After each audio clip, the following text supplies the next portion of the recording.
Aller aux États-Unis pendant la Coupe du Monde, faire la queue partout, des prix qui vont exploser, des autoroutes complètement bouchées, les aéroports bondés. Dans cette vidéo, je vais t'expliquer pourquoi il ne faut peut-être pas aller aux États-Unis à la période de la Coupe du Monde. Coupe du Monde aux États-Unis, les meilleures équipes de foot qui se réunissent pour la Coupe du Monde, l'un des événements planétaires sportifs le plus connu, le plus regardé. Et franchement, tout le monde est hypé, des millions de touristes, etc. Ça, c'est le bon côté des choses. Mais il y a aussi le côté un peu obscur et on va en parler. Car sur le papier, c'est vraiment le voyage parfait entre découverte des États-Unis et sport, football. Les meilleurs joueurs de la planète est réunis entre trois pays, en l'occurrence là, aux États-Unis, pour voir des matchs, pour des matchs vraiment magnifiques et surtout pour la Coupe du Monde. Mais la réalité est complètement différente. Le premier point de dépense seront les hôtels. Et les hôtels, ce n'est pas illimité. Il n'y en a pas partout à des prix très intéressants. C'est sûr, surtout qu'aux États-Unis, tout est beaucoup plus cher. Et là, avec la Coupe du Monde, tu peux être sûr que ça va être 2, 3, 4 fois plus cher. Peut-être des fois, un prix que tu avais pour 3-4 jours, je sais pas, je dis une bêtise, à $400, et bah là, ce sera peut-être le prix d'une nuit. Surtout dans les grandes villes comme New York, Miami, etc. Mais le vrai problème, c'est que tu devras avoir un budget vraiment conséquent. Et ça, il faut être préparé. Surtout que les prix aux États-Unis sont beaucoup plus chers. Mais là, avec l'afflux de touristes, plus ceux qui veulent vraiment voir les matchs, plus les billets, etc. Il y a d'ailleurs, ça va être juste quelque chose de dingue pour ton portefeuille. Entre les vols internes, les locations de voitures qui vont aussi augmenter, il faut préparer carrément un budget qui va être vraiment conséquent. Et ça, faut être vraiment préparé parce que c'est vrai que sur le papier, c'est super intéressant. On se dit, passer une Coupe du Monde aux États-Unis, c'est quelque chose qu'on fait peut-être une fois dans sa vie. C'est un petit peu comme les Jeux Olympiques ou une Coupe du Monde en Asie ou ce qu'on veut. Mais la réalité fait que financièrement, il faut quand même avoir les reins solides. Car là, vous pouvez avoir des belles surprises entre les assurances, les vols internes, les locations de voitures, etc. Ça va être quand même un gouffre financier. Sans compter les prix des billets qui sont extrêmement chers. D'ailleurs, il y avait eu des associations qui ont fait des demandes à la FIFA pour faire des tickets vraiment moins cher pour que ce soit accessible. Mais bien sûr, c'était juste un nombre minimum de tickets et finalement, on va se retrouver avec des prix super élevés. Ce qui est dingue, c'est que tu vas payer 2 à 3 fois plus cher pour la même expérience que tu aurais pu payer peut-être le prix classique si tu es venu avant la Coupe du Monde, si tu viendras après la Coupe du Monde. Et ça, faut l'avoir en tête parce que vraiment, je sais pas, une activité qui te coûte normalement peut-être $150, bah là, actuellement, elle pourrait être peut-être à $300, 280 et bien sûr, ça sans les tips. Franchement, tu vas payer très très cher et t'es pas sûr de vivre à ce moment-là la meilleure expérience. Parce que trop de monde, donc beaucoup de stress aussi. Tous les gens qui sont dans le tourisme, les hôtels, les restaurants, etc., ça va être surchargé. Et du coup, ce sera pas forcément la meilleure expérience pour toi et ta famille ou tes amis ou même si tu vas solo. Le deuxième point, c'est la réalité sur place. Clairement, tu n'auras pas une expérience 100% authenticité. Parce que les villes seront orientées vraiment Coupe du Monde et orientées business. Bien sûr, tu seras bienvenu. Bien sûr, tu auras des hôtes, etc. Tout va bien se passer. Mais ça va être différent des autres mois de l'année classique où il n'y aura pas d'événement, tu auras une expérience qui sera quand même largement moins authentique. Et c'est compréhensible en même temps. Il faut s'attendre aussi à des villes qui seront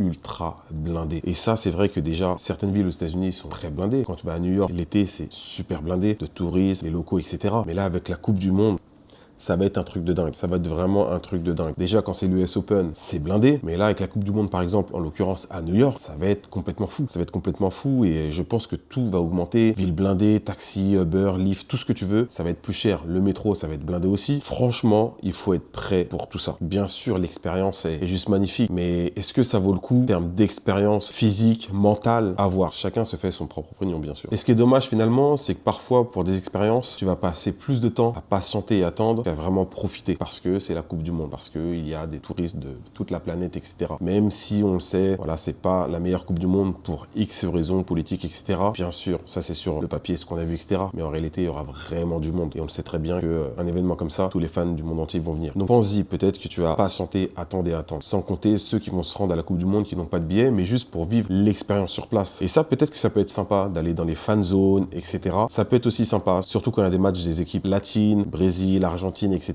Il peut y avoir des très bonnes ambiances. Partie 3, le côté positif d'aller voir cette Coupe du Monde aux États-Unis. Déjà au niveau de l'ambiance, ça va être juste incroyable car déjà on va arriver sur le printemps, presque l'été, on va avoir des températures qui seront quand même assez douces pour certaines villes. Si tu vas à Miami à cette période-là, franchement ça va être juste génial. Surtout qu'il y a vraiment des endroits vers la plage ou vers Wynwood, etc. où tu peux regarder les matchs. Franchement ça va être juste complètement dingue. Et ça, c'est vraiment une réalité. C'est que oui, de l'autre côté, on va avoir beaucoup d'attentes, peut-être du stress, du monde, etc. Mais si t'es quelqu'un de positif et de patient, tu vas juste vivre avec les autres fans, dans des bars, dans des lieux, près de la plage, etc. Ou même dans d'autres villes comme New York, des ambiances incroyables, des souvenirs, rencontrer des gens partout, des fans de partout. Et ça va être juste génial. C'est quelque chose qu'on vit peut-être juste une fois dans sa vie. Et surtout, ce qui est bien, c'est que si t'es aux États-Unis, tu peux aussi continuer à aller visiter les États-Unis. Tu peux prendre après, quand la Coupe du Monde est terminée, un vol pour aller sur la côte ouest, ou si tu étais déjà de l'autre côté, tu vas sur la côte est, etc. Ou même aller dans les îles des Caraïbes pour complètement casser après cette Coupe du Monde et changer d'environnement. Et franchement, c'est à prendre en compte parce que c'est vrai qu'on se dit que Coupe du Monde,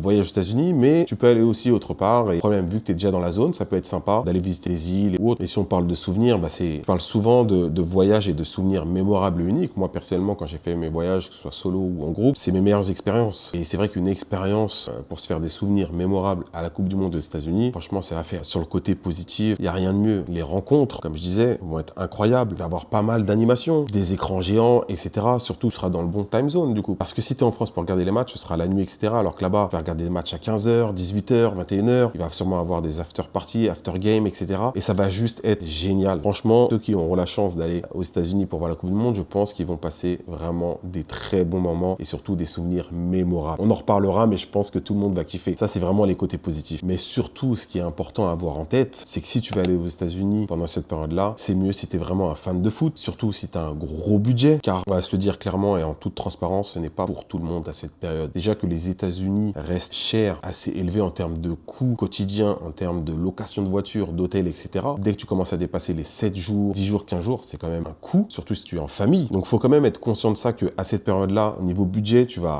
ça va douiller. Et c'est la réalité. Sans compter que tu peux aussi avoir après des galères sur une voiture de location ou sur ton logement ou autre et qu'il va falloir aussi débourser. C'est là qu'aussi, parfois, il faut prendre des assurances pour être sûr d'avoir aucun pépin. Et ça, c'est vraiment important. En tout cas, mon conseil pour les personnes qui ne devraient pas voyager aux États-Unis à cette période-là, c'est vraiment les gens qui veulent économiser. S'il y a des personnes qui aiment voyager et qui veulent économiser pour voyager ou pour d'autres choses, n'allez pas aux États-Unis à cette période-là. C'est vraiment déconseillé parce que vous allez faire un trou dans votre portefeuille tellement gros qu'il va falloir plusieurs mois pour vous en remettre. Ça, c'est vraiment le premier point. Et voilà, si tu veux voyager tranquille et découvrir le pays, n'y va pas maintenant. N'y va pas maintenant. Ça va pas être tranquille. Ça va être vraiment busy. Ça va être la folie. Franchement, il ne faut pas y aller maintenant si tu veux juste voyager tranquillement, si tu veux visiter, si tu veux découvrir le pays. En tout cas, ne te rends pas dans les villes qui accueillent les matchs, etc.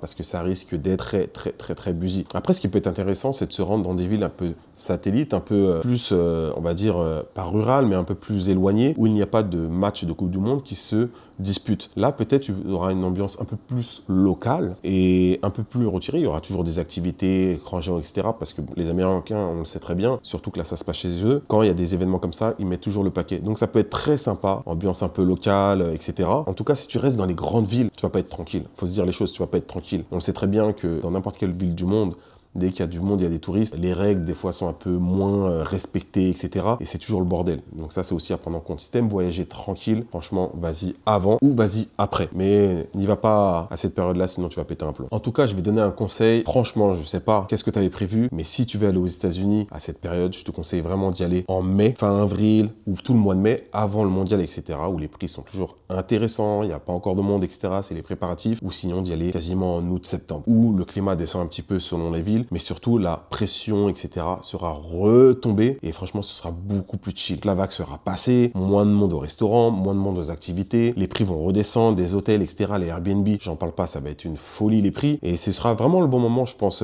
avril, mai ou même septembre. Comme ça t'es tranquille et franchement ce sera beaucoup plus chill. Dis-moi ce que t'en penses, mais je pense que ça va être beaucoup plus chill. En tout cas, n'hésite pas à me dire en commentaire, toi, qu'est-ce que tu préfères? Voyager tranquille, paisiblement, peut-être moins dépenser d'argent et surtout, voilà, être beaucoup plus tranquille. Ne pas avoir peur d'exploser ton budget parce que réellement, tu vas exploser ton budget. Mais c'est vrai que c'est peut-être une fois dans ta vie. C'est peut-être une fois dans ta vie. On ne sait pas, on n'aura pas tous l'occasion d'aller voir les Jeux Olympiques, une Coupe du Monde ici ou autre. Et franchement, des fois, il faut se faire plaisir et se créer des souvenirs. Et c'est vrai que si tu es fan de sport, de foot, bon, ça te dérange pas, je pense, d'être aux États-Unis à ce moment-là. Surtout si tu suis l'équipe de France, pour voir les matchs, etc. Ça peut être très sympa. Surtout qu'il y a beaucoup de communautés françaises, par exemple, à Miami, à New York ou dans d'autres villes. Et ça peut être sympa, ça peut être vraiment une expérience. Et je pense que ceux qui auront l'occasion d'être aux États-Unis lors de cette Coupe du Monde vont se créer vraiment des belles surprises. Mais voilà, faut avoir en tête tous ces points pour éviter d'être déçu ou d'être triste peut-être de pas vivre correctement son voyage. Mais en tout cas, c'est quelque chose à faire. Faut dire la vérité. Demain, on te propose d'aller aux États-Unis à cette période-là. Si tu peux avoir le logement gratuit, tu trouves un vol pas très cher, bon, ça vaut mieux partir avant et peut-être prolonger son séjour et rester sur place, sachant que tu as aussi,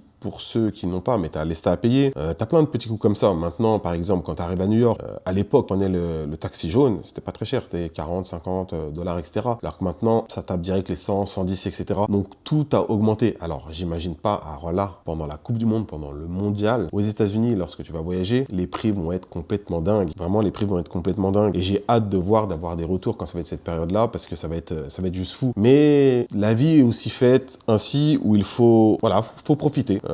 Et ça peut être vraiment sympa. Ça peut être vraiment sympa pour les gens qui ont les moyens d'aller aux États-Unis à cette période-là. Pas forcément tout le mondial, parce que le mondial dure plus de 4 semaines, mais peut-être une petite période. Ça peut être quand il y a les matchs au début ou peut-être à la fin, etc. Mais c'est à faire. En plus, avec le climat, etc., ça va être juste cool. Des gens de partout dans le monde, avec les drapeaux, parler avec des gens dans une autre langue qui viennent de différents pays. Franchement, c'est à faire. Après, c'est vrai qu'il y a beaucoup de gens aussi qui veulent boycotter le mondial pour diverses raisons politiques, etc., que je peux comprendre. Hein. Mais voilà, je garde le côté positif du sport, du partage et les fans du monde entier. Et je pense que ça va être une belle fête, en tout cas pour tous les fans de sport et les fans de voyage. Surtout, c'est la première fois que tu vas aux États-Unis. Ça peut être sympa. Et tu peux même aller après au Canada aussi, Toronto, Montréal, Calgary, Vancouver. Il y a tellement de choses à faire dans cette zone-là, ou aller au Mexique. Il y a vraiment, vraiment beaucoup de choses à faire. En tout cas, dis-moi en commentaire, toi, ce que tu en penses. Est-ce que tu voudrais aller au mondial ou pas? Et surtout, si c'est pas fait, laisse-moi un petit pouce bleu, franchement c'est sympa, un petit commentaire, franchement ça fait toujours plaisir de lire mes abonnés, et surtout abonne-toi. Je vois beaucoup de gens qui regardent mes vidéos mais qui sont pas abonnés, et ça me ferait vraiment plaisir qu'on continue à créer cette communauté, à grandir, et on fera toujours des choses sympas. En tout cas, merci d'avoir regardé cette vidéo jusqu'à la fin et je vous dis à bientôt. Peace, ciao.